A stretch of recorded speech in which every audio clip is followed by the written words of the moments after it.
दोस्तों, visitors visa हर एक इंसान कहीं ना कहीं कभी ना कभी विजिट करने के लिए तो ज़रूर जाता है किसी ना किसी कंट्री में। अब 5 ऐसी कंट्रीज़ हैं जिनके बारे में आज हम लोग डिस्कस करने वाले हैं। Canada, Australia, New Zealand, UK, USA. इन 5 कंट्रियों में अगर आप विजिटर वीज़ा अप्लाई करते हो तो कैसे अप्लाई करते हो, क्या प्रोसेस होता है, इसके बारे में ये सारा वीडियो है। कैप्री एजुकेशन पिछले 23 साल से इस इंडस्ट्री में काम कर रहा है और हज़ारों ही लोगों का विजिटर वीज़ा भी हम लोग लगवा के दे चुके हैं इन 5 कंट्रियों के लिए। नमस्कार, मेरा नाम है नितिन चावला। मैं Capri education and immigration services Ludhiana से बिलोंग करता हूं। जी हाँ, आज बात करने वाले हैं विजिटर वीज़ा के बारे में। क्या क्या डॉक्यूमेंटेशन चाहिए, किस तरह से आप ये विजिटर वीज़ा जो है वो अप्लाई कर सकते हैं। खास बात समझिए, आपके पास कुछ ऐसे डॉक्यूमेंट्स होने चाहिए जो इंडिया में ज़रूरी हैं, कुछ ऐसे डॉक्यूमेंट चाहिए जो आपको फॉरेन से मंगवाने ज़रूरी रहते हैं। ये दोनों चीज़ें अलग अलग कंट्री के लिए अलग अलग विजिटर वीज़ा की स्टोरी जो है वो चलती है। आज ये वाला वीडियो मैं कंबाइंड वीडियो देने वाला हूँ। इसके बाद हम आपको कंट्री सेंट्रिक वीडियो देंगे, हर कंट्री का अलग अलग वीडियो भी देंगे ताकि आप उस कंट्री के बारे में कंप्लीट इन्फॉर्मेशन ले सकें। चलिए शुरू करते हैं। विजिटर वीज़ा अगर आप स्टार्ट करना चाहते हैं या विजिटर वीज़ा का बिजनेस स्टार्ट करना चाहते हैं या आप अपना विजिटर वीज़ा अप्लाई करना चाहते हैं तो कुछ खास चीज़ों का ध्यान रखें। नंबर 1, सबसे पहले सबसे जरूरी बात, विजिटर वीज़ा अप्लाई करते हुए आपकी इनकम टैक्स रिटर्न कम से कम 6 लाख रुपए इंडियन रुपीस होनी चाहिए। विजिटर वीज़ा अप्लाई करने के लिए आपके पास कम से कम $10,000 बैंक बैलेंस होना चाहिए। अगर कनाडा अप्लाई कर रहे हैं तो 6 लाख, ऑस्ट्रेलिया अप्लाई कर रहे हैं तो 5 लाख, न्यूजीलैंड अप्लाई कर रहे हैं तो 5 लाख, यूएसए अप्लाई कर रहे हैं तो 8 से 9 लाख रुपया, तो $10,000, या यूके अप्लाई कर रहे हैं तो 5,000 पाउंड आपके पास, मतलब कि 5 लाख रुपया होना चाहिए। तो लगभग 5, 6, 7 लाख रुपया आपके अकाउंट में होना चाहिए। ये पैसा कम से कम 3 महीने पुराना होना चाहिए। जितना पुराना पैसा होगा उतना आपका केस स्ट्रॉन्ग होगा, इस चीज़ का याद रखें।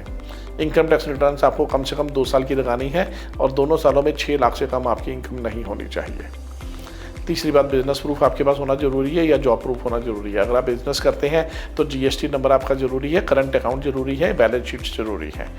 अगर आप जॉब करते हैं तो जॉब से आपको एक सर्टिफिकेट लेना पड़ेगा कि आप जॉब करते हैं वहाँ पर, कितनी आपकी सैलरी है, सैलरी सर्टिफिकेट साथ में लेना पड़ेगा, एक्सपीरियंस सर्टिफिकेट साथ में लेना पड़ेगा। और सबसे इम्पॉर्टेंट बात, अगर आप जॉब करते हैं तो आपको एनओसी लेनी पड़ेगी, नो ऑब्जेक्शन सर्टिफिकेट। वो लिख के देंगे कि आप उनके पास जॉब कर रहे हो और आप 15 दिन के लिए या 20 दिन के लिए या 1 महीने के लिए विदेश जा रहे हो जिससे उनको कोई भी प्रॉब्लम नहीं है। That is called no objection certificate. अगर आप एक एग्रीकल्चरिस्ट हैं तो 4 डॉक्यूमेंट आपके लग सकते हैं। जे फॉर्म दे सकते हो आप, जमाबंदी दे सकते हो, और इसके अलावा आप तहसीलदार से इनकम टैक्स सर्टिफिकेट दे सकते हो, इनकम टैक्स रिटर्न्स दे सकते हो। सेम अगर आप डेयरी फार्मिंग रन करते हैं तो डेयरी फार्म का कोई ना कोई सर्टिफिकेट चाहिए। वेटरनरी डॉक्टर से लिखवा के देना पड़ेगा कि कितने जानवर जो है आपके पास हैं, कितनी गाय भैंस आपने पाल रखी हैं और कितना उनमें से दूध निकलता है।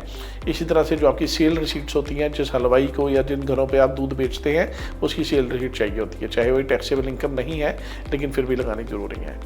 और लास्ट में अगर आप एक रिटायर्ड पर्सनल हैं तो रिटायर्ड के लिए भी रिटायरमेंट सर्टिफिकेट आना जरूरी है, जिसको रिटायरमेंट जब होती है तो रिटायरमेंट सर्टिफिकेट मिलता है। और इसके बाद पेंशन पे ऑर्डर होना जरूरी है उनके पास, उनकी अकाउंट स्टेटमेंट भी लगेगी साथ में जिसमें पेंशन आ रही है, और फॉर्म 16 की कॉपीज भी लगेंगी।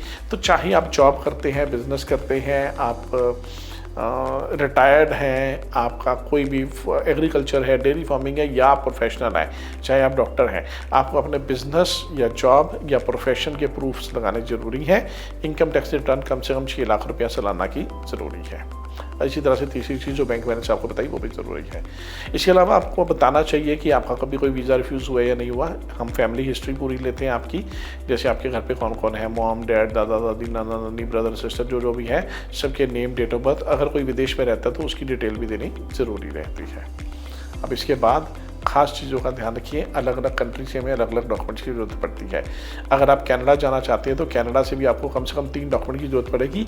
जो इंसान आपको बुला रहा है वो इन्विटेशन लेटर देगा नोटराइज करवा के, वो अपनी पासपोर्ट कॉपी देगा, अपना रेजिडेंस का प्रूफ देगा, अपना जॉब और बिजनेस का प्रूफ देगा। वहाँ पर वो क्या करता है, वो जॉब करता है, बिजनेस करता है, स्टूडेंट करता है, क्या काम करता है, वो सारा कुछ देना पड़ेगा।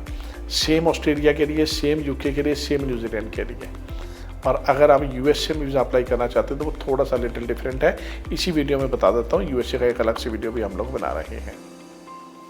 तो बात कर रहे थे विजिटर वीज़ा की। अब बात करते हैं कि अगर आप यूएसए में विजिटर वीज़ा अप्लाई करना चाहते हैं तो यूएसए से आपको स्पॉन्सरशिप मंगवानी होती है किसी ना किसी अपने फ्रेंड से या फैमिली रिलेटिव से जो वहाँ पर रहता है, जो आपको स्पॉन्सरशिप भेजेगा।